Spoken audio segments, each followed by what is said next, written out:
This is what it looks like. I've just put some rollers into my hair, so there's a bit of a curls, but I really love how it turned out, and this color has never failed me so far. Hey everyone, I hope you're all doing well. I have just given my hair a fresh coat of color and touch on my roots. I'm going to insert a before and after clip so you can see no more roots showing and no more brassiness.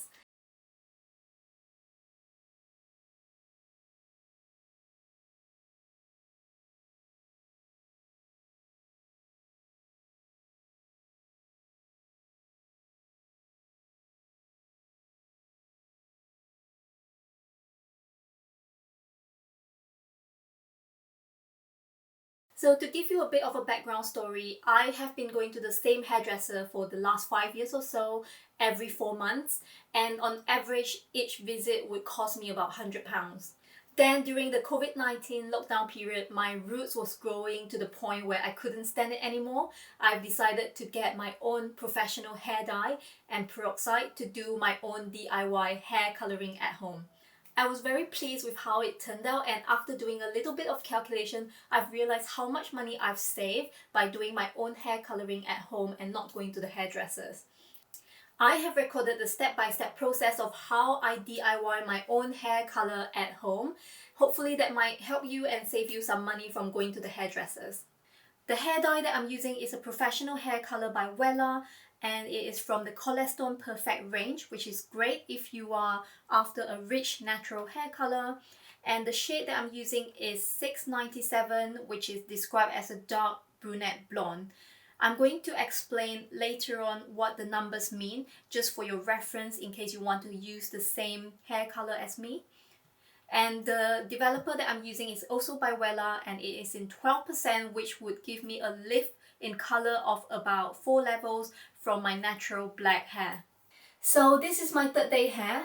As you can imagine, it is quite greasy, and if I'm honest, I'm feeling a little bit disgusting. I'm desperate for hair wash after this.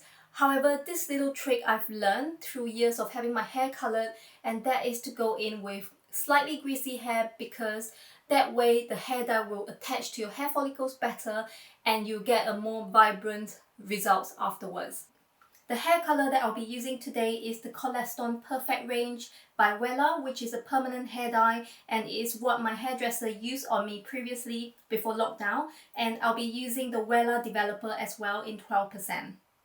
The shade that I'm using is 697, and it is described as a dark brunette blonde colour. I'm going to attach a table next to me to explain why I choose this shade. So if you like to use the same hair dye as me, you know how to pick the right shade for yourself. So the hair colour I'm going to be using starts with the number 6. The first number always indicates the depth of the hair colour, meaning how light or how dark you want your hair colour to turn out. And as you can see, 6 is a lift of about 4 levels from my natural hair colour. And to achieve that, I have paired it with a 12% peroxide developer. For developers, the higher the strength, the more lift you're going to achieve. So I've chosen a 12% developer to give me a lift of about 4 levels from level 10 up to level 6. The last 2 digits on the hair dye, which is 9 and 7, indicates the major and minor tones of the hair dye respectively. So you can see on the table, they both have blue undertones.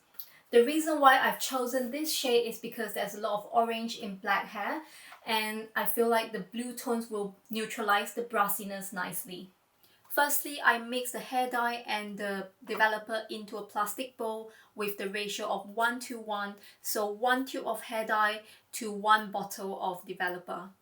I never colour my hair without Olaplex, so I'm also going to measure out 1 single measure of Olaplex step 1 into the mixture. Once the mixture is ready, I put on some gloves and section my hair into 2 equal parts. Then you want to clip off one side of the hair and start applying the mixture to your parting. You can use a hair painting brush to apply the hair dye.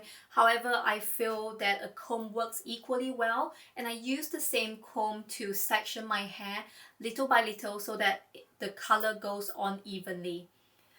So continue until you've reached all of the hair on one side of your head. Then you want to do the same to the other half of your hair. Just bear in mind you should apply the mixture to small sections of your hair each time so that the color goes on smoothly. Repeat the process until you've reached all of the hair on one side, then do the same on the other side of your hair. Then finally, I use whatever that's remaining in the mixture bowl and massage the hair dye into my roots and also all over my hair, just so that it gets an even finish. I hope you found this video useful. If you have any questions at all, leave a comment down below. I'll get back to you as soon as possible. And don't forget to give me a subscribe. See you next time. Bye.